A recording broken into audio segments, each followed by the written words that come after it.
Olá, pessoal. Boa noite. Boa noite, Nélio. Tudo bem? Você tá bem? Bom te ver. Tô aguardando aqui hoje, a gente vai conversar com a Ana Paula Rosa.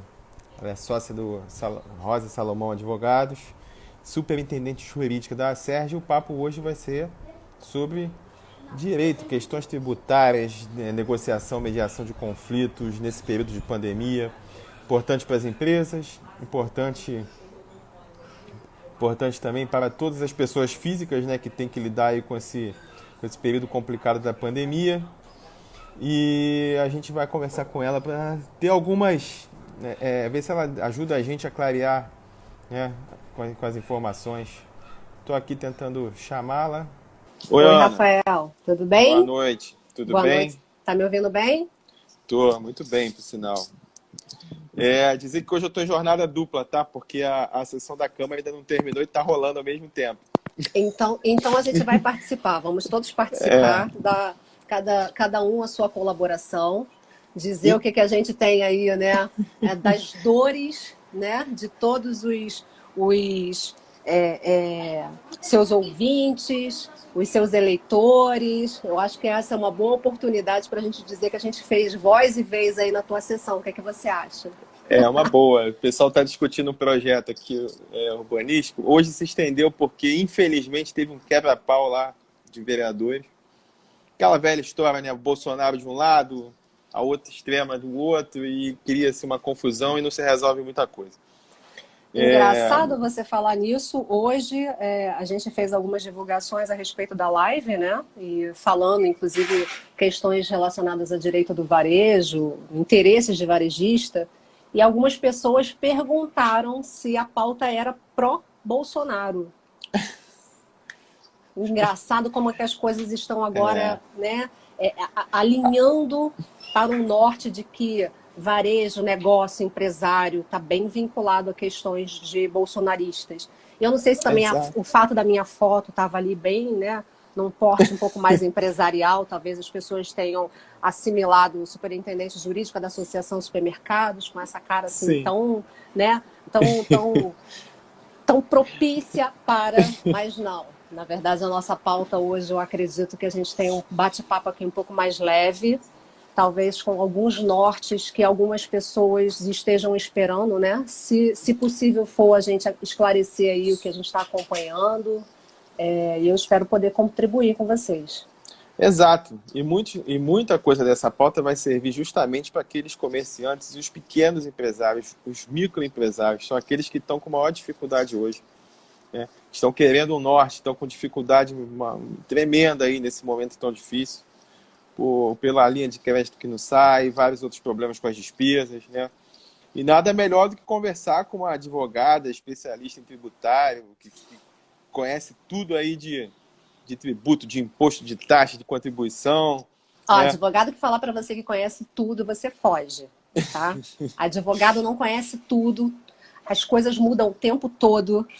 A cada momento a gente tem um posicionamento legislativo levando num É, viés, o outro no outro, e jurisprudências e atos e normativas. Então, assim, não sabe tudo, pelo contrário.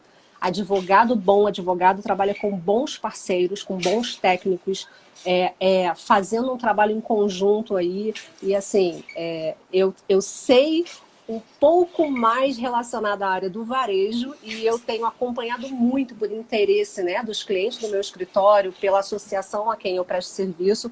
Talvez aí a gente tenha uma abordagem um pouco mais direcionada do que está acontecendo hoje de forma real, né? Em comum, a gente nunca imaginou. Saber aí que o governo tenha se comprometido a trazer uma linha de crédito, estabelecendo aí talvez a possibilidade de 8 meses aí, né, de você ter um período de respiro, se a gente pode falar assim, num linguajar mais próprio das pessoas entenderem, e aí o presidente voltar em veto, né, de uma posição que já era firmada pelo Ministério da Economia. Então, assim, exato. vamos bater nesse papo aí. Vamos tentar entrar um pouquinho nessa história aí. Então, Vamos vamos lá. lá. A gente sabe que, assim, as empresas, as pessoas têm que lidar todos os dias com as suas despesas, os impostos federais, estaduais, municipais, né? E nessa situação da pandemia, como a gente não teve uma orientação assim, o norte não foi dado de forma correta, então o governo federal tomou suas medidas, o governo estadual, falando do Rio, tomou outras medidas e o governo municipal aqui da capital tomou mais outras medidas diferentes, né? Então, só para dar um alô para o Pedro Paulo Panuzzo, né, que nós temos um grande carinho e admiração por ele, Pedro Paulo Panuzzi deve estar procurando por alguém. Está procurando ruiva, a Soraya Salomão, que é a sua Soraya já deve ter chegado logo em seguida. E ela diz que está aqui presente, verdade. É um compromisso. Tá certo. E a gente, então, assim, as pessoas começaram a ficar confusas, né? Porque medidas começaram a ser tomadas e o governo federal uma, o estadual outra, o municipal uma terceira. Todo mundo começou a ficar meio perdido e, assim, meu gabinete, meus assessores, a gente começou a receber uma série de perguntas e dúvidas mesmo, né? Então, a minha atuação, assim, na pandemia tem se pautado muito em fazer essa interlocução com os órgãos municipais, estaduais, federais, com as instituições como a Acerj, Sindirio e várias outras, porque é muito confuso, né? Que às vezes as decisões são tomadas sem se conversar com as instituições e a partir de então você tem muita informação truncada, né? E o que chega na ponta a gente acaba que as pessoas ficam perdidas, né? Um exemplo clássico que eu sempre dou: o decreto estadual permitiria que bares e restaurantes pudessem funcionar com 30% da capacidade nos seus salões, e o decreto municipal diz que não, só pode se for com o delivery e o takeaway, né? Então é uma das muitas diferenças que existem aí. Mas para a gente, assim, tentar contextualizar todo mundo, as pessoas pagam os impostos, só que muita gente não sabe diferenciar o que é o imposto federal, o que é o imposto estadual, o que é o imposto municipal. A gente pode começar contextualizando quais são os impostos federais, os estaduais e os municipais, só para todo mundo saber o que a gente tem que pagar para o governo federal, para o governo estadual e municipal. Vamos lá. Impostos federais. De forma bem geral, para imposto federal, a gente tem ali as contribuições, né? A contribuição sindical, a CSLL, a gente tem o IRPJ, que é muito comum, porque a gente está falando aqui de uma questão relacionada a setor de PJs, se assim, né? Eu posso dizer, o foco da nossa conversa aqui é a área de varejo e pessoa jurídica. A gente tem ali algumas contribuições relacionadas à apuração de faturamento. A gente teve agora recentemente uma discussão relacionada à questão de contribuição sobre a alíquota do Sistema S, que é uma questãozinha que eu acho interessante a gente falar, porque ela também veio bem contraditória agora nesse momento complexo, uma medida provisória que possibilita a redução de 50% dessa alíquota do Sistema S com a dobra dos encargos da alíquota de Receita Federal, de 3,5% para 7%. E aí a gente teve uma liminar suspendendo os efeitos da medida provisória, ou seja, uma contribuição que você ia pagar metade da alíquota. Você, em tese, pela liminar, você ia ter que rever todo o teu procedimento, para o primeiro pagamento agora é dia 20 de maio. E aí, nessa questão, já veio agora, essa liminar foi cassada, então a medida provisória, ela voltou a eficácia, né, na prevalente, e aí a gente teve todo um operacional de empresas em desespero na hora da emissão das suas GPS, porque emitiram GPS com redução, e depois tinha uma liminar dizendo que tinha que ser integral, e aí eles questionando como é que faz, a gente não tem tempo hábil para emitir novas guias, a gente faz o pagamento, e a orientação mantém o pagamento com a redução, e depois a gente comunica uma excedente, uma avulsa, fazendo o recolhimento da diferença. E aí, só porque assim, é uma questão importante para a gente ver como é que o governo não está conseguindo lidar até mesmo com essas questões de que vem uma medida provisória para te possibilitar reduzir custos, e aí vem uma medida liminar que diz que ela não vale, depois ela volta a valer de novo. E aí, assim, a gente tem na questão do federal, né, esses impostos. Exato. A gente tem o estadual, que é o famoso ICMS.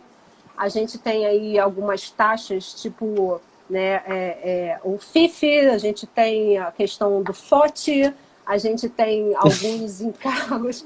Parece um nome feio, mas para quem tem benefício fiscal, ele conhece muito bem a necessidade de recolher aí a sua alíquotazinha em cima daquela diferença do que ele deixou de recolher, do DIFAL, né, entre a entrada e a saída.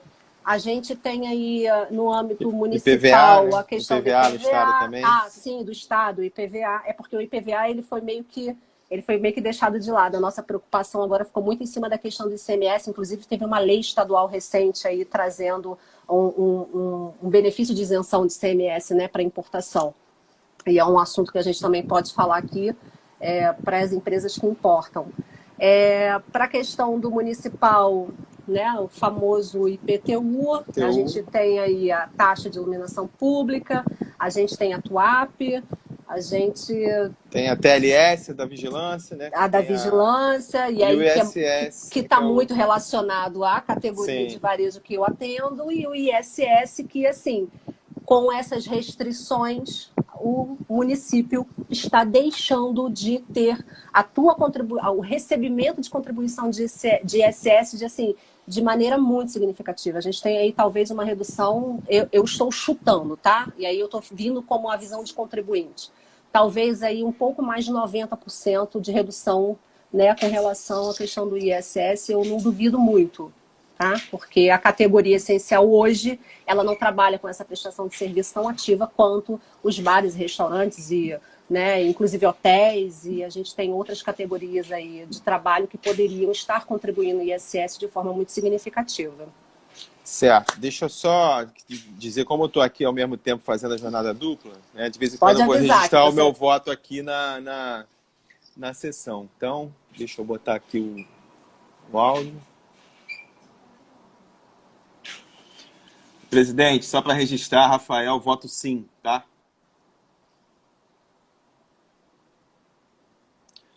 Vamos lá. Tá rolando aqui. Então é o seguinte, Ana, muita gente não sabe, mas no município, o ISS, a arrecadação dele, para o município, vale muito mais do que o IPTU. Embora muitos achem que o IPTU, que é o grande lance, né, da arrecadação, não é. O ISS do ano passado arrecadou cerca de 2,5 vezes o valor do IPTU arrecadado. Então, esse baque que a cidade sofreu, que um setor de serviços, de eventos, de entretenimento, turismo sofreu, o impacto no município é enorme, é grande demais. Isso é importante a gente falar. Então, você meio que resumiu, né? O federal a gente tem imposto de renda, IPI, PIS, COFINS, CSLL, imposto de importação e exportação. O estado, principalmente ICMS, tem o IPVA. O IPVA já venceu no início do ano, todo mundo já tinha feito o pagamento quando a pandemia chegou. E no município a gente tem IPTU, ISS, a taxa de licenciamento sanitário, a taxa de uso de área pública, a contribuição de iluminação. Com a pandemia, os governos e as casas legislativas editaram várias leis e decretos para tentar mudar, por exemplo, isenção de imposto, postergação do pagamento de imposto. A gente chama o diferimento. Diferimento, exatamente. As taxas também, algumas que são mais vinculadas, se tentou fazer. Então, vou dar alguns exemplos aqui. O imposto de renda teve exatamente o diferimento, né, ou a postergação para fazer a declaração, a gente poder entregar até quando? Até julho? A pessoa física até o dia 30 de junho. 30 de junho. E pessoa jurídica? Então, a pessoa jurídica ela teve a permanência ali da data da comunicação do lançamento no dia 30 de abril. Se manteve. Aquilo ficou, na verdade, né? Isso. Para o entendimento do governo, a dificuldade seria você obter acesso a informações da pessoa física, né? As pessoas isoladas, enfim, com dificuldade de levar para as suas contabilidades a documentação essencial para fazer a apuração, né, da declaração do imposto de renda. Então, assim, chegou-se ao consenso de que o melhor seria fazer a postergação aí do prazo de declaração. Tá? Então, a pessoa física que ainda não conseguiu transmitir a declaração, ela vai fazer até o dia 30 de junho sem qualquer aplicação de multa. Ela tem aí essa prerrogativa do governo. Vamos lá. Não sei se você percebeu, tem um assessor meu aqui que está aqui, ó. Votação. Não. Ou seja, já está me dizendo. Só estou tentando ver se consigo. Presidente, o Rafael aqui registrando voto não. Mais um. Vamos lá. Teve alguma mudança significativa nesses... As indústrias não pararam, né? Então acredito que o IPI, esses impostos não tiveram nenhuma alteração significativa, né? correto? Não, correto. Na verdade, o que a gente tem de âmbito de governo federal foi a prorrogação, né, para recolhimento de parcelamentos ativos. Então, assim, existiam parcelamentos em curso, e aí a gente está falando numa abrangência tanto de pessoa física quanto de pessoa jurídica, e que elas têm já um compromisso firmado de recolhimento das suas parcelas mensais.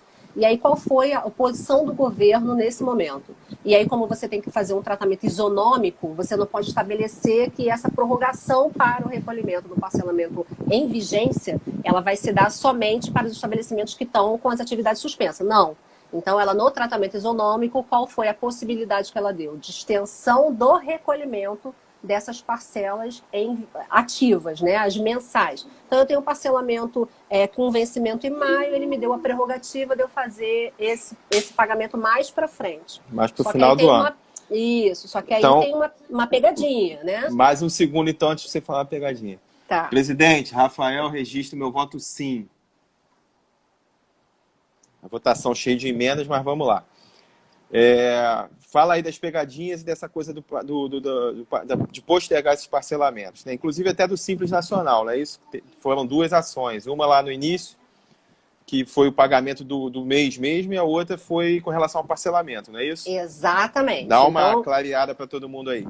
O que a gente tem aqui, inclusive foi medida, uma das medidas apresentadas pelo Ministério da Economia no início, né, de toda essa confusão, né, de que o mundo foi pego, né, em surpresa aí com essas questões relacionadas às suspensões das atividades, ressalvados os essenciais, as atividades essenciais. A gente teve uma das portarias do Ministério da Economia que estabeleceu a prorrogação de prazo de vencimento das parcelas mensais dos programas de parcelamento ativos.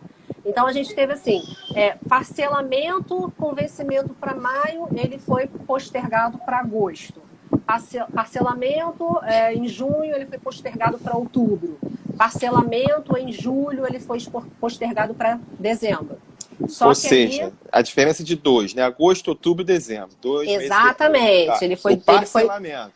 Do parcelamento. Ele foi fazendo aí a duplicada, né? Só que a gente tem aí a questão... alguém já está falando que a pegadinha vai juntar com o 13º. Exatamente. Vai juntar com o 13º e quando for a hora também de pagar o Simples de abril, maio, junho, se não me engano, ou março, abril, maio, não lembro, vai juntar também com outro Simples lá do final do ano, é isso? Exatamente. Exatamente. Muito bem, Ana Lu, que está aí antenada, está sabendo, e aí vai fazer aí a junção, né, dessas parcelas com o 13º, e aí se você tem caixa para poder fazer o pagamento, ele vai chegar lá e Vamos vai... lá. Doutor. Ana, mais um segundo aqui. Último Presidente, voto. Rafael, registro meu voto sim. Pronto, acho que agora acabou aqui, que é a votação do PL emendado. Vamos lá. Então, falando aí da Ana Lutzel, né? Vamos dessa coisa da postergação de que vai encaixar de pagar tudo ao mesmo tempo. Ou seja, no final do ano, quando a gente ainda, assim, as pessoas ainda estarão ainda tentando se recuperar da pandemia, vai vir uma pancada enorme em cima.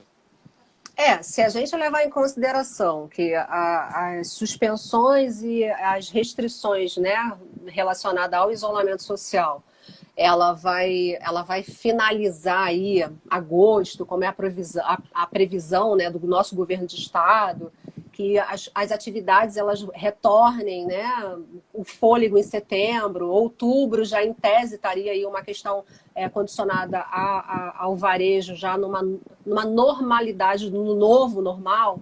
A gente pensa que sim, em dezembro teria aí a possibilidade de você assumir o compromisso daquilo que foi firmado anteriormente. É óbvio, né, para essas empresas que se mantiverem em atividade econômica, que a gente espera assim que não seja esse número hoje que está sendo trabalhado e divulgado aí, inclusive, né, pela Sebrae, ele vem trazendo números bem cruéis. Imagina, assim a sensação que eu tenho é que os comerciantes, né, principalmente os micro e pequenos, eu tenho recebido, assim, as ligações que eu recebo deles nesses últimos 3 dias, assim, têm sido bem mais desanimadoras, né? Estou ficando bem preocupado com isso, assim, com essa relação. É porque à medida que o tempo vai passando, né, Rafael, e principalmente o empresário, ele vai dormir pensando em acordar no dia seguinte e produzir, né? Eu fui empregada durante muito tempo, eu trabalhei em varejo, eu fui empregada de varejo. Então, você imagina, eu lidei com todas as pontas. Né? Então, assim, eu fazia desde um trabalho de manutenção de loja, de estocagem, administrativo e depois para jurídico. E aí virei empresária, né? Virei empreendedora, virei, inclusive, empregadora. Então, assim, eu consigo ver que as nossas prioridades mudam, mas a do empresário, a necessidade que o empresário tem de produzir é muito grande.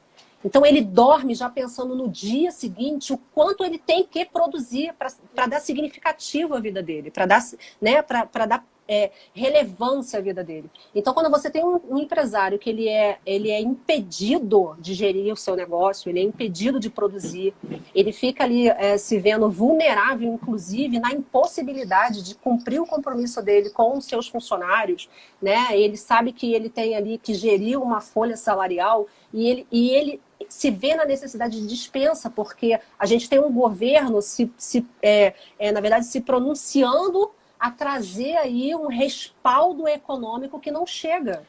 É muito anúncio para pouca ação efetiva, né?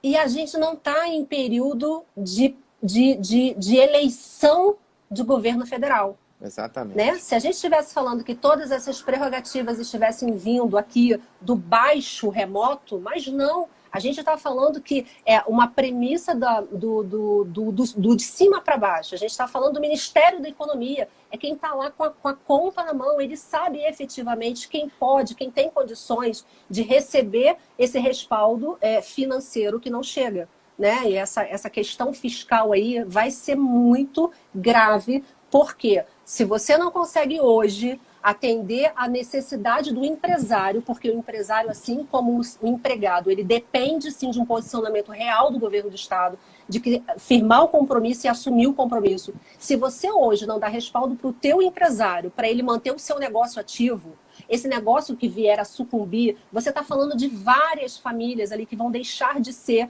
amparadas pelaquele trabalho, pelaquela geração de economia, porque você não vai dar continuidade, você não gera economia. Se você não gera economia, se a economia ela não circula, se você não comercializa, se você não tem ali a questão de comunicar os seus impostos, recolher os seus impostos, o governo federal também, ele fica vulnerável. A gente viu alguns países, né? Não estou falando de questão de era de pandemia, eu estou falando de questão de discussões políticas de países, fronteiras, né?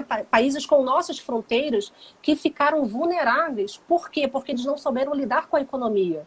Então, assim, se o governo tem uma previsão e está fazendo um provisionamento de efetivamente levar solução econômica, respaldo financeiro, eu acredito que é a hora dele começar a mobilizar para fazer o que está prometendo. Porque tirar do papel e fazer a coisa acontecer, né? Que é o que nesses 2 meses a gente só promessa não vai levar a lugar nenhum, não tenho dúvida disso. Só para a gente listar aqui. Pega uma empresa, um comércio qualquer. As principais despesas são os tributos, né? Impostos, taxas, os empregados, funcionários, fornecedor e as contas de consumo, água, luz e gás, por exemplo. Né? Acho que são as 4 situações que são despesas que ele tem que fazer sempre, a todo momento. Com relação aos empregados, né? Aquelas MPs que talvez sejam que estejam ainda segurando, essas duas, pelo que eu tenho conversado com muita gente, estão funcionando. A MP 927-936, que trata aí da suspensão do contrato de trabalho, da flexibilização, ela aparentemente trouxe uma coisa boa, que você conseguiu ali manter aí num grupo de empregados e de funcionários, mas também agora tem uma situação que pode virar o gatilho para a própria cabeça. Porque quem suspendeu o contrato por 2 meses, quando acabar a suspensão, tem que novamente, volta o contrato, quando ficar novamente válido, ele é obrigado a manter os trabalhadores por 2 meses, com o salário completo. O problema qual é? Como não ainda teve a reabertura econômica, está arriscado a ter essa reabertura agora, talvez em junho, né, início de junho, ou não ter, e ele vai ter que cumprir com a folha inteira, né, obrigatoriamente, mas sem ter condição ainda de arcar com os custos dessa folha. Eu sei que já há um pleito de diversas instituições, associações, federações, para conseguir postergar a validade dessas MPs por, no mínimo, mais um mês. O ideal seria mais 2 meses. Né? Então, como é que você vê essa situação realmente dessas MPs com relação aos empregados, funcionários e, assim, quem pegou ela no início de abril está acabando agora a validade. E deve estar desesperadamente olhando, olha, se isso não for postergado, eu estou arrebentado. É mais ou menos por aí? Não, é totalmente por aí. E, na verdade, assim, aí dando louvor, né, à questão das medidas provisórias, elas foram muito bem-vindas, elas foram muito bem aplicadas, elas foram assertivas para o momento que a gente precisava ali para fazer esse gerenciamento de mão de obra. Né? A gente tinha ali, fora a questão das MPs, que elas vieram para te possibilitar a manutenção de mão de obra e a manutenção dos empregos, a gente teve uma questão ali que era uma orientação do Ministério da Saúde, que era o afastamento imediato dos grupos de risco. Então, a gente tinha grupos de risco relacionado a menor aprendiz, a gente tinha ali questões relacionadas à pessoa, né, da terceira idade, a gente depois teve uma questão relacionada às grávidas, às mulheres grávidas, porque no primeiro momento elas não eram consideradas grupo de risco e depois elas foram trazidas, né, dentro da condição. E a medida provisória, ela no primeiro momento, ela teve a questão de você já não te possibilitar o afastamento imediato do funcionário porque ele talvez não tivesse saldo de férias. Ou para os casos que não, tinham saldo de férias, já fazia, né? Já trazia esse funcionário para o período de férias e depois ele veio trabalhando aí o período dos 2 meses de suspensão. Então, assim, a meu sentir, com relação à questão das 2 MPs, muito assertivas. A gente teve uma questão da discussão aí da 927, né, que teve ali a trava com relação à questão do acidente de trabalho para funcionários acometidos com a Covid.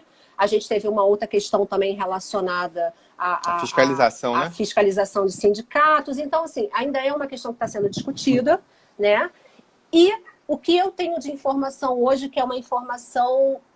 Eu não vou dizer para você que ela é 100%, porque 100% é só diário oficial publicado, né? Exato. Mas a informação que a gente tem dentro dos bastidores é que as 2 MPs elas serão prorrogadas por mais 3 meses. Estamos aí na expectativa. Tomara. 3 meses é o número, né? É o número, né, apresentado aí.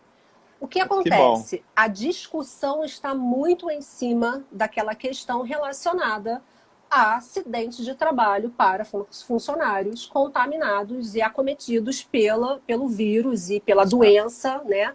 E, inclusive, tem um deputado federal que tem uma proposta, né, um projeto de lei, discutindo isso para que isso seja retirado da MP, para que não fique aí tramitando em confusão a medida provisória.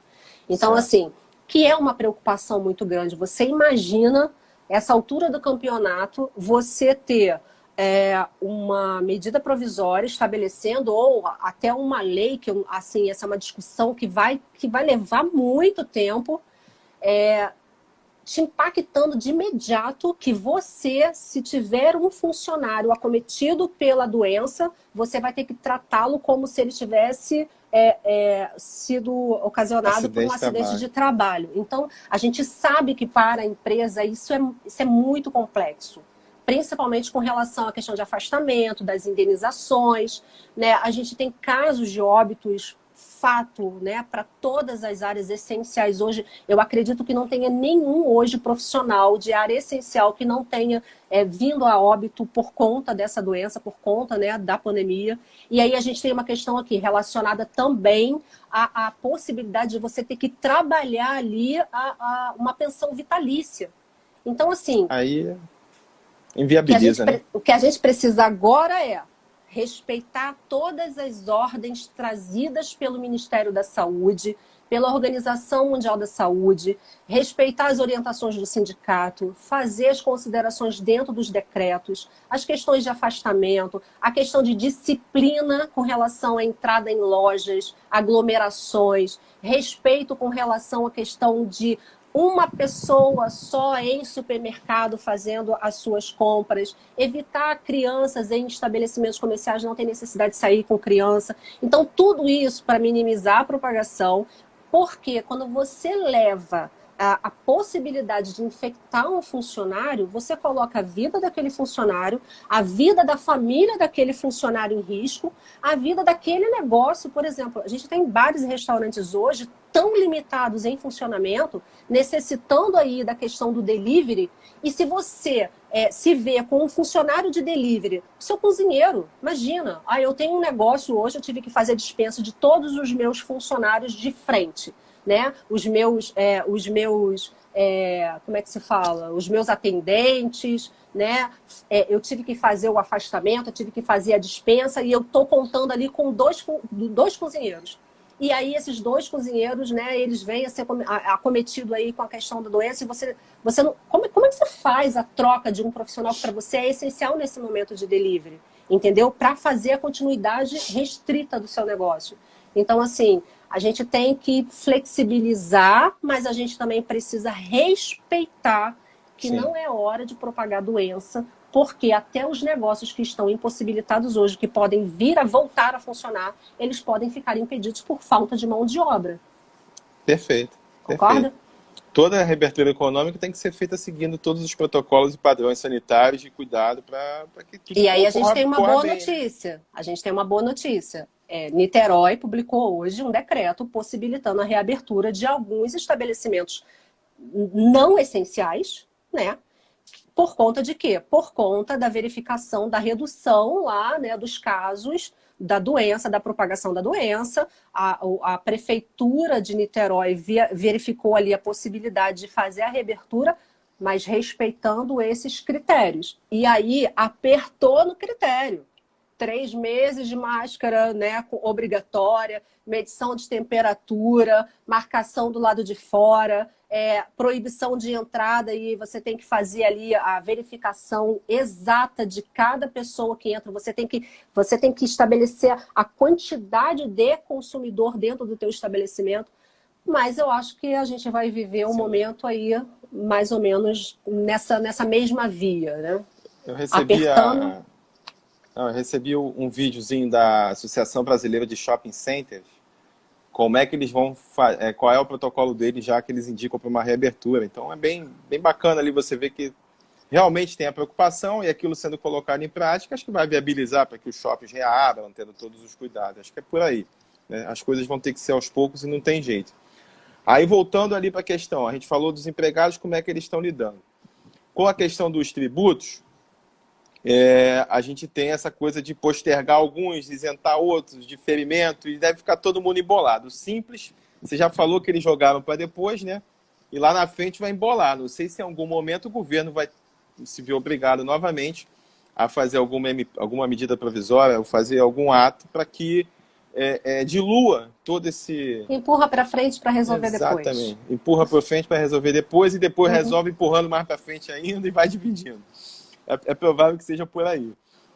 Agora, uma coisa que também tem dado bastante assim, conflito e reclamação, e eu tenho visto isso com vários amigos e conhecidos. As contas de consumo, água, luz e gás. A conta de água, a conta de luz, tudo está sendo... os estabelecimentos que estão fechados... estão sendo as contas vêm pela estimativa. Ou seja, o cara fechou em abril, ficou o mês todo praticamente fechado. Aí quando veio a conta de luz ou a conta de água, o mesmo valor de fevereiro, quando ele estava funcionando a todo vapor no carnaval, no mês do carnaval, né? Aí a gente começou a perceber, eu até entrei em contato com um deputado estadual, um amigo meu, Calcaiado, para ver como é que ele conseguiria assim, intervir ou conversar lá com o pessoal da SEDAI, com o governador, com quem quer que seja, para ver se a SEDAI, no caso do Estado, fizesse algum ato que eles alguma norma, sei lá, mudar alguma situação ali para eles fazerem da forma correta a medição. né? O que está acontecendo? Cada caso que vem até a gente, até a mim, até o meu pessoal do gabinete, a gente vai tentando resolver caso a caso pontualmente. Dá uma trabalheira danada, está conseguindo, tá? Ajudar várias pessoas assim, nesse sentido. Só que o ideal é que a SEDAI mudasse a sua norma, o seu sistema, para que todo mundo pudesse ter a sua conta vindo de forma justa. Com a SEDAI, pelo menos, tem conversa, porque se trata de uma empresa pública e você consegue ter um acesso mais fácil. Agora, a Light, a Natos, no caso aqui da cidade do Rio, né? A conta de gás, a conta de luz é um problemão. Porque, por exemplo, a Light, quem fiscaliza é a ANEEL, a Agência Nacional de Energia Elétrica. E fica muito mais difícil você ter um contato, não é tão simples de conseguir. Então, assim, os comerciantes e as pessoas físicas, todo mundo que está com problema com relação às contas de consumo. Vieram aquelas leis e decretos estaduais dizendo que quem não conseguisse pagar essas contas agora nesse momento não teria o serviço cortado. Aí, por exemplo, a Light entrou na justiça, aí no primeiro momento deu que ela não... realmente não poderia cortar, daqui a pouco ela conseguiu uma liminar dizendo, não, agora você pode cortar se não pagar, aí daqui a pouco muda de novo. Aí essa confusão toda que você falou de liminares, de decisões que a todo momento mudam. Então, assim, como é que está essa história dessas contas de consumo para todo mundo? Todo mundo desesperado e é uma despesa alta para todo mundo que está nesse momento assim parado, né? Sim. A gente tem aí questões relacionadas tanto para o fornecedor, né? Ele está disponibilizando ali a questão do serviço de consumo, né? Está deixando à disposição do consumidor e o consumidor, por sua vez, não está utilizando, certo? O que nós temos hoje? A questão do bom senso. Eu, como advogada, e aí eu também como consumidora, não é de hoje que eu vejo, com relação à questão de fornecimento de energia elétrica, discussões ferrenhas a respeito da disponibilidade ou não de uma determinada, ou na verdade, utilização, né, da energia e aquelas cobranças absurdas por gerenciamento de relógio que não está condizente com a marcação, e aí você tem que fazer a questão da judicialização para brigar com a apuração de perícia.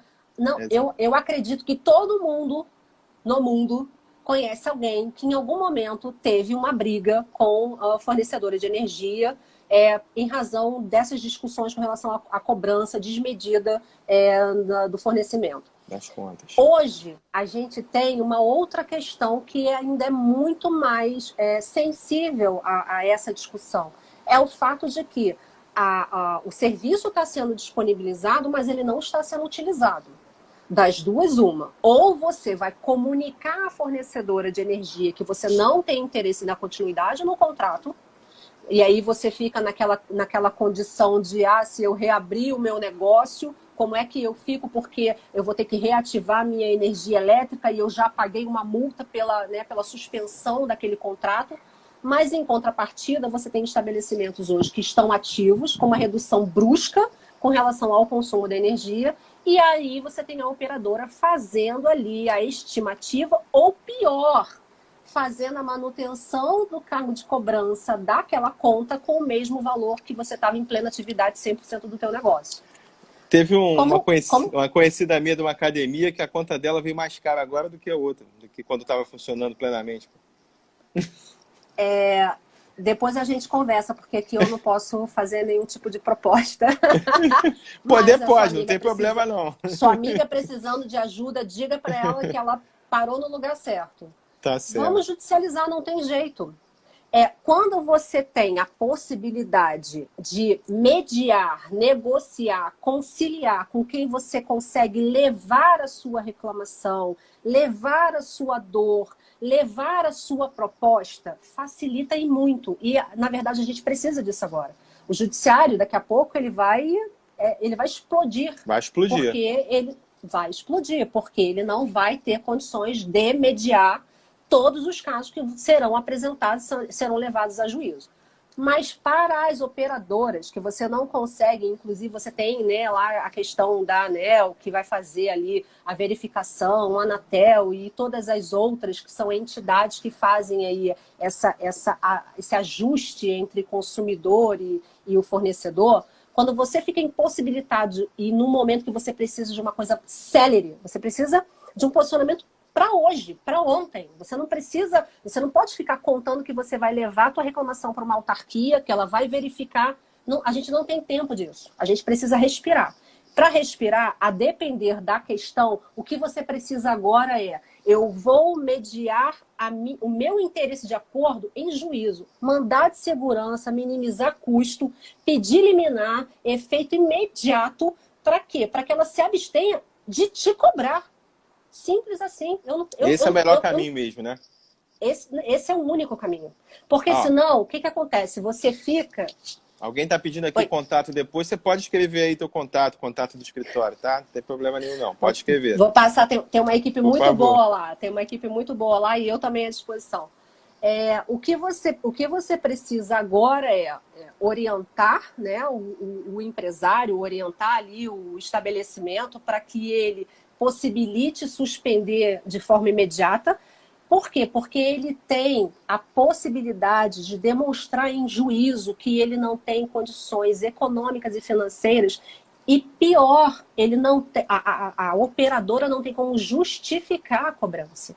Então, assim, não adianta ficar esperando. Porque também, se você se acomoda e você não leva a tua dor, não leva a tua reclamação, você perde a oportunidade, né, de ter ali o benefício do judiciário a teu favor, porque você se acomodou. A gente costuma dizer no direito que o direito ele não atende aquele que dorme. Isso é muito comum, principalmente a galerinha lá que está começando. Eu já tenho alguns anos. Mas o direito, ele não alcança aqueles que dormem, entendeu? Eu já ouvi falar nisso. Não sei se você sabe, apesar da minha formação em odontologia, eu fiz faculdade de Direito.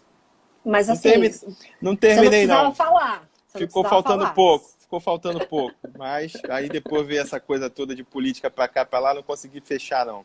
Parei no 7º período. Faltou alguma coisa ainda. Nossa, mas você passou pelo pior do momento. Agora é a hora de começar. Eu tenho um grande amigo, ele é diretor da Mackenzie Rio de Janeiro, ele é diretor-geral. Eu vou colocar vocês em contato e eu tenho certeza que agora, com essas novas plataformas, lá tem profissionais de excelência. Eu não tenho dúvida que você pode aí fazer a conclusão do teu curso numa Mackenzie. Olha que legal que seria. Com o ensino à distância ficaria melhor mesmo. Eu acho que você pode aproveitar o momento, hein? Verdade. Pode aproveitar o momento. Bom, falamos dos empregados, dos tributos do consumo e agora assim, a grande questão das empresas fica sendo o capital de giro para pagamento de fornecedor e outras coisas. Ou seja, as tais das linhas de crédito, que se no início da pandemia aquilo tudo tivesse se colocado eficaz, eficiente na prática, talvez hoje não tivesse esse desespero de tanta gente. Né? Então, aquela promessa de taxas baixíssimas, sem ter sem o banco ficar pedindo aquelas garantias que são assim, inimagináveis no momento de pandemia, com condição de carência para começar a pagar. Né? E vou dar um exemplo aqui. A MP944, que ajudou muita gente, porque coloca 2 folhas de pagamento, né? Para quem está com a empresa toda certinha, pequenas e médias só, não era para micro, não. Uhum. Mas só serviu para folha de pagamento. Né? Não podia suspender o contrato, mas pagou a folha de quem ganhava até 2 salários mínimos. Exatamente. Só que o problema, né, é só folha de pagamento, não serve para mais nada, para capital de giro nem mais para nada. Foi aprovado agora, quer dizer, o Congresso tomou a iniciativa de tentar aprovar o que se chamou de PRONAMP, que é também uma linha de crédito de ajuda para micros e pequenos. Né? Problema, foi aprovado, aí o governo federal foi lá e vetou alguns dispositivos. Ajuda. E o principal deles, que talvez ajuda para quem mais precisa. Exatamente. O que ele vetou? Ele vetou os 8 meses de carência que todos teriam para começar a pagar. E aí, Ana Paula, doutora Ana Paula Rosa, como é que fica essa coisa? Está todo mundo desesperado. Como é que a gente faz? Ou não faz? Eu já estou assim, chorando junto com um monte já. Isso aí foi uma como é que se fala? Uma novidade não esperada, né? Vou te fazer uma pergunta assim, é incompetência ou é má fé? Ou os dois? Eu não vou responder a sua pergunta porque eu vou me comprometer de forma real. Mas o que eu posso dizer para você? Eu acredito que tenha sido uma reanálise. Vou te dizer por quê. 8 meses, você fazendo hoje um aporte financeiro, tá, para o pequeno e médio empreendedor, com a possibilidade de extensão de 8 meses, né? Ou seja, a carência de 8 meses para você iniciar o pagamento, né, desse aporte financeiro. Você hoje precisa, e aí eu estou falando a visão econômica, fiscal, porque isso aí é uma coisa que está incutida em mim o tempo todo. E aí, como empresário, você sabe que não tem como fugir à regra.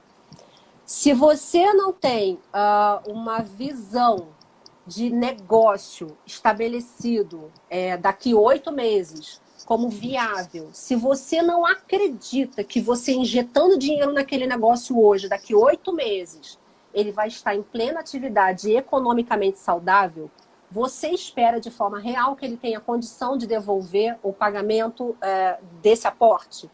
Entendi. Então, assim, isso aí é uma visão fiscal econômica.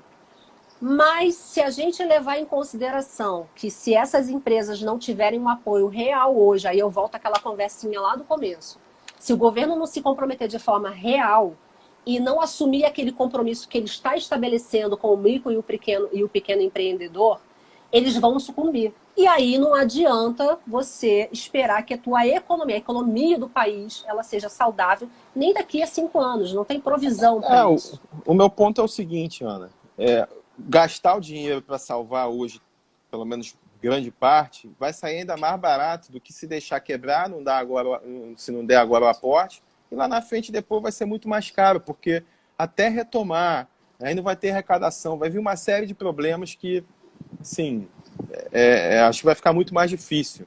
Eu estava conversando com um amigo meu que já foi do mercado financeiro, ele me falou o seguinte: Rafael, a taxa de juros, a Selic, pode estar lá embaixo, mas se o governo federal não der os 100% de garantia, os bancos não vão entrar nessa.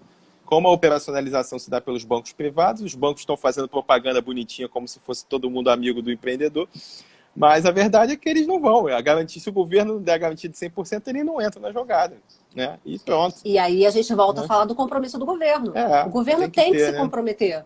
Porque se o governo não se comprometer com os bancos para que os bancos façam um aporte financeiro para as empresas que precisam hoje se manter economicamente saudável, lá na frente, se a gente fizer aí uma provisão dos próximos 5 anos, o governo federal não vai ter mais, não vai ser solúvel. Então, assim, na verdade, o que a gente tem hoje é fazer um estudo de reabertura, né, dos setores, né, de forma cautelar, como a gente está vendo já em alguns locais, né, alguns municípios. E para aqueles que não têm condição real de uma reabertura e a retomada imediata, o governo trabalhar de forma muito assertiva com eles. Tem que se dar o trabalho de estudar como é que está a economia do país nos locais. Não adianta achar que a visão do governo macro ela vai atender aquele micro. Aí eu volto aqui numa questão que está muito relacionada ao nosso estado e o nosso município. No início do mês de maio, a gente teve uma publicação no estado do Rio de Janeiro, a lei estadual, que ela abre uma linha de crédito para pequenos e médios empreendedores e empreendedores individuais, que eles não tenham condições de manter o seu negócio ativo em decorrência aí da questão da pandemia. O que a gente espera tem uma lei que possibilita o Estado conceder essas linhas de créditos. E a gente espera agora que tenha um decreto para regulamentar. Não é da AG Rio, não, Ana. É outra. O da AG Rio a gente teve uma confusão ali com relação à possibilidade das pessoas conseguirem, né, fazer o aporte de crédito por conta das grandes exigências. Eu vim acompanhando isso. A gente teve ali o estado do Rio de Janeiro fazendo ali um aporte de 5 milhões para a AG Rio. E a gente teve vários empresários dizendo que a AG Rio não tinha mais fôlego financeiro para ajudar todo mundo. Então foi uma coisa assim, foi um atropelo. Essa lei estadual, ela foi de agora, recente, ela está para a fase de regulamentação e é específica. Então vamos talvez ver se vinga, aí né? seja... Vamos ver É. se vinga. Bom, mudando um pouquinho o foco aqui, falando agora de pessoa física. A gente tem aí 10 minutos para terminar a conversa. Infelizmente, só 10 minutos. Senão a gente é cortado pelo Gosta de Instagram e tributário, né? eu Já estou gosto, sabendo que gosto. você vai terminar o seu viés na sua faculdade de Direito. Olha aí. E olha que não cheguei nem a pegar direito tributário. Assim, peguei o iniciozinho só. Não, né, não fiz pouco. Se continua o direito tributário, você vai ver lá para o 8º, 9º período. Tá próximo. Por aí mesmo. Por exemplo, teve muitas pessoas, aí, pessoas físicas, que tiveram que fazer renegociação de condomínios e aluguéis. Que tem aquela lei que define que se você estiver devendo 2 meses de condomínio, o condomínio já pode te executar, não tem isso? Né? Tem, na verdade, é a vida comum, né? A vida como ela é. Só que a vida como ela é antes da pandemia. Se a gente levar em consideração que a vida como ela é depois da pandemia mudou completamente tudo, a gente tem aí o posicionamento do Senado dizendo que você não pode fazer, na verdade, nenhum tipo de execução ou despejo, né, até outubro, até 30 de outubro. Ótimo saber disso. Ótimo saber disso. Aí a gente tem algumas discussões. Por quê? Não é todo mundo que vai chegar e falar: nossa, eu tô feliz da vida, vou deixar de pagar meu condomínio, né? E simplesmente vou ficar aqui aproveitando aí as minhas férias, feliz da vida. Não. É caso a caso, né? Você vai ter que fazer prova se você vier a ser notificado pelo teu condomínio com relação à questão da ausência de pagamento. Você vai fazer prova da motivação do não pagamento. Você tem um compromisso, né? Você tem um compromisso. Então, assim, se porventura você não conseguir assumir o teu compromisso e pagar o teu condomínio, o ideal seria que você se antecipasse. Olha, Senado aprovou lá um projeto de lei dizendo, né, que não vai haver execuções e nem despejos até o dia 30 de outubro. Estou vindo aqui de boa fé, humildemente, né, dizer para o senhor, para a senhora, senhor síndico, senhora síndica, que nesse momento eu, assim como milhares de outros brasileiros, fui submetido a uma redução drástica dos meus rendimentos. Eu não tenho condições de hoje arcar com o pagamento. Como nós podemos negociar?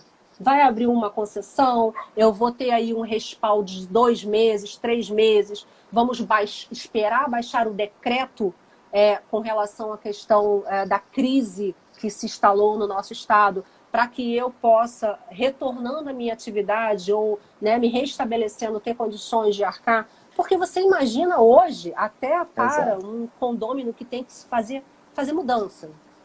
Gente, é uma questão de solidariedade, é uma questão de humanidade. Então, assim, não digo que o legislador tenha visto, né, só o viés social. Não adianta também você fazer despejo hoje, fazer execução hoje de quem não vai conseguir pagar, movimentar o judiciário, quando na verdade você não vai ter retorno. Fazer despejo se você não vai conseguir fazer uma nova locação. Tudo está muito em cima da questão da negociação, é a questão do bom senso. Os próprios PROCONs estão orientando a fazer negociações caso a caso mesmo, né? Porque cada um tem o seu, por exemplo, porque hoje eu estou ali no mandato e tudo. Quem não teve perda da renda, né, não tem por que fazer uma negociação pedindo desconto. Sim, agora, você pega um profissional liberal, que eu não atendo mais em consultório odontológico, mas pega um dentista que ganhava, sei lá, um exemplo, R$8.000 por mês. De repente, o cara, no mês ali, não vai ganhar nada. É óbvio que tem que ter uma negociação. Eu estou há 3 meses para trocar o aparelho da manutenção. Então, assim, já digo para vocês que eu estou, de alguma forma, prejudicando a minha querida dentista, minha ortodontista, a doutora Marisa, me desculpe, mas eu não estou podendo sair. Então, assim, eu gostaria que a senhora entendesse que é por aí. Exatamente. Essa é a grande verdade. Então, assim, aí você tem o custo de você manter um consultório de ortodontia, é absurdo. É absurdo. Então, como fica a vida desse profissional? Ele não é só empresário, ele é um profissional. Como é que esse cara, essa pessoa, esse profissional trabalha sabendo que ele não tem condições econômicas de arcar com o compromisso ali da locação dele? Então, Exato. agora é a hora de negociar e evitar a judicialização, porque até na judicialização está tendo umas liminares bem bacanas, tá? Que bom. Inclusive hoje, quer dizer, ia entrar na pauta hoje do Senado, mas não entrou, vai ficar para a semana que vem, um projeto de lei do Senado, de um senador lá do Ceará, que também trata de linha de crédito, mas é especial para profissionais liberais da saúde, que estão com essa dificuldade toda. Então, dentistas, médicos, fisioterapeutas, nutricionistas e por aí vai. Que realmente são pessoas que estão sofrendo e não vi nenhum tipo de projeto específico para isso, né? Eu até tinha falado isso já num vídeo tem quase um mês, e agora tem esse projeto andando, a gente espera que possa ir à frente. Ana, falta pouco tempo. O último assunto que eu queria ver com você aqui. Teve um caso específico aqui no Rio, de um estabelecimento, que foi uma churrascaria. O que ela fez? Ela dispensou mais de 600 empregados, funcionários, e mandou a conta para o governo. Falou o seguinte: eu estou respaldado pelo artigo 486 da CLT, que por ato do governo eu não posso funcionar, então vou mandar todo mundo embora e o governo é que tem que pagar a rescisão dos empregados, né? Como é que você vê, assim, em 2 minutos, como é que você vê essa situação? Né? No meio de uma situação pandemia, fazer complicada. Isso. Complicada e, assim, me parece que faltou humanidade, me faltou ali um respeito com a tua categoria de profissional, com os empregados que estão aí agora dependendo, inclusive, né, financeiramente da manutenção dos empregos. E aí eu te digo o seguinte: perder o emprego já é ruim. Você perder o emprego sem qualquer condição de você ter a possibilidade de receber os teus direitos, isso aí é eu vou dizer que é cruel, porque a minha visão ela não é diferente disso. Se essa empresa, se esse estabelecimento, se esse restaurante tivesse ali utilizado as medidas provisórias, né, esgotado a possibilidade da utilização das 2 MPs, se tivesse verificado ali a questão da possibilidade de utilizar os decretos estaduais, implicar nos decretos municipais, trazer a realidade da impossibilidade da manutenção do seu negócio sem economia, sem fazer prova econômica da manutenção ali, do pagamento dessas rescisões, eu até entenderia. Mas a gente está falando de um grupo que hoje, inclusive, me parece, e que está sendo fiscalizado pelo Ministério Público, tá? Essa é uma informação muito boa. Ministério Público Estadual e Ministério Público do Trabalho está fazendo a averiguação com relação a essas dispensas. Então, assim, me parece que é um grupo internacional que tem, inclusive, capitalização em fundos no nosso país, que poderia assumir o compromisso de regularidade de pagamento dessas rescisões. Não fez então, porque não justifica. Quis, deu um jeito, né? Ou seja, horrível. Exatamente. No filo porque no quilo. Entendi. Exatamente. Então, isso aí eu acredito que já a gente tem uma boa notícia. Vai ter uma posição mais forte aí sei lá, STF, Judiciário, para dizer que pandemia não cabe nesse tipo de abordagem de usar o 486. Ana, falta 1 minuto aí para a gente terminar. Eu quero te agradecer muito pelos esclarecimentos. Acho que ajudou bastante gente, pelo que a gente viu aqui até de comentários, tá? Dizer que a gente vai ter muito mais assuntos para falar, de repente vamos ter que fazer uma outra aí para continuar aí a conversa. Já aceitei. Faço questão. E te dar um recado final aí para todo mundo em 30 segundos. 30 segundos, agradecer, dizer que foi uma honra para mim, dizer que eu acredito e gosto muito do seu trabalho. Eu fiz a transferência do meu título para o Rio de Janeiro, porque eu morava fora do município do Rio, e eu fiz uma transferência agora recentemente, porque eu vi lá muito bom saber disso, obrigado. Então, assim, dizer para você que me honra saber que eu me aproximei de você e a gente tem possibilidade de trocar ideias juntos, para mim é muito gratificante. E deixar aí para todas as pessoas que estão assistindo aí a minha disponibilidade, dizer que... Eu vou botar depois o teu contato, você não escrever o teu contato. A gente tem aqui, porque é o seguinte, o Instagram, quando chega perto de 1 minuto, ele bota a contagem regressiva. Então tem 12 segundos. 12 segundos, então acabou. Vou depois deixar o contato dela do escritório. Quero aqui agradecer a todo mundo, tá? Dizer que a gente está sempre à disposição. Amanhã tem mais live. Galera, boa noite. Ana, muito obrigado. Tchau. Valeu. Boa noite. Tchau.